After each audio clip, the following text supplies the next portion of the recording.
Gembala kerbau taklukan harimau. Feeling my way through the darkness, guided by a beating heart. I can't tell where the journey will end. Agi terlahir bukan dari keluarga berada.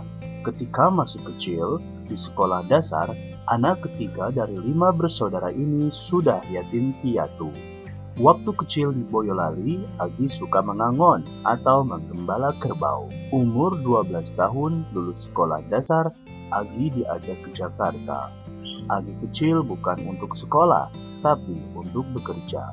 Agi harus membanting tulang menjadi kuli bangunan di ibu kota. Hingga akhirnya, ia menemukan keluarga angkat yang mau menampung dan membiayai sekolahnya.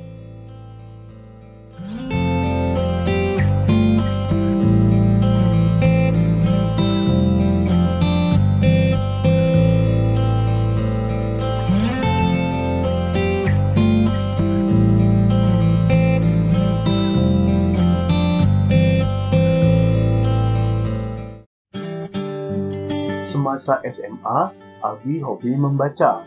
Dia juga rajin menulis artikel di media massa dan mendapatkan honor. Agi lantas memilih menjadi penulis artikel untuk mendapatkan penghasilan. Sejak SMA, saya sudah banyak menulis. Ketika lulus, bermodal artikel-artikel itu, saya bisa menjadi wartawan meski saya tidak kuliah. Kenang Agi. Sudah terlukis di sana. Kita pernah bersama di satu hari yang cerah. Kau ceritakan dongeng dunia penuh dengan cinta yang tak terlupakan.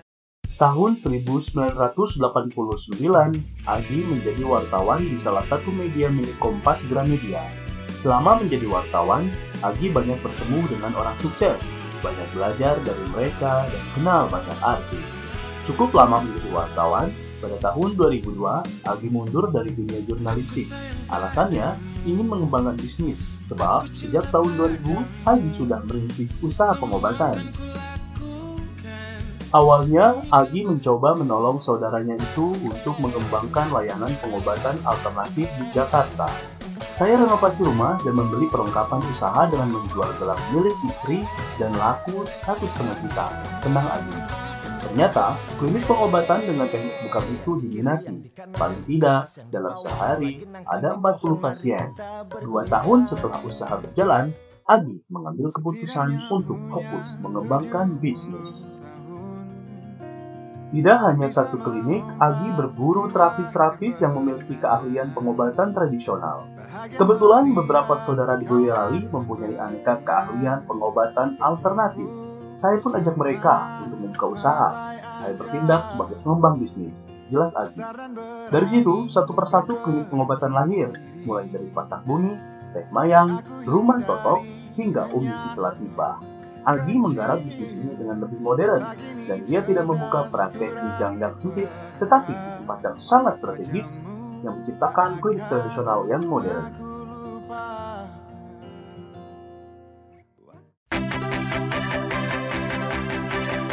Tidak cukup sampai di situ, Agi pun mengembangkan usaha advertising dan rumah produksi.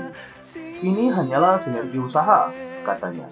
Menurutnya, klinik-klinik pengobatannya membutuhkan publikasi. Awalnya, usaha rumah produksi hanya untuk menggarap tayangan audio visual. Layanan klinik ternyata usaha ini memberikan nilai tambah.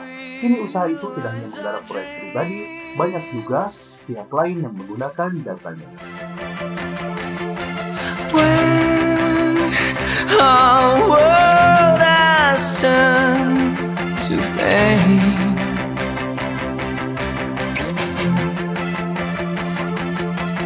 Bones and blood will call your name.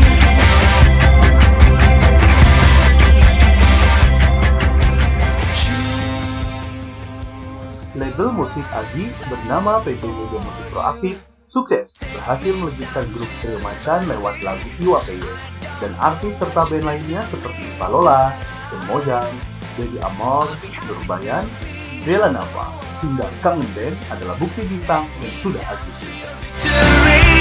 I don't know what you did to me tonight. I'll be happy to fight for love, for love. Saya lebih suka kalau saya dibantah, karena kalau terjadi dialog dua pihak nanti akan menemukan solusi yang terbaik. Jangan iya tapi nggak jelas. Dengan iya siap sanggup tapi ternyata nggak sanggup. Itu saya kalau mulai detik ini nanti sampai pulang ke Jakarta, kalau tidak ada lagi yang istilahnya takut sama saya. Randy mana Randy? Masih takut sama saya Randy? Enggak Pak, siap Pak. Ya.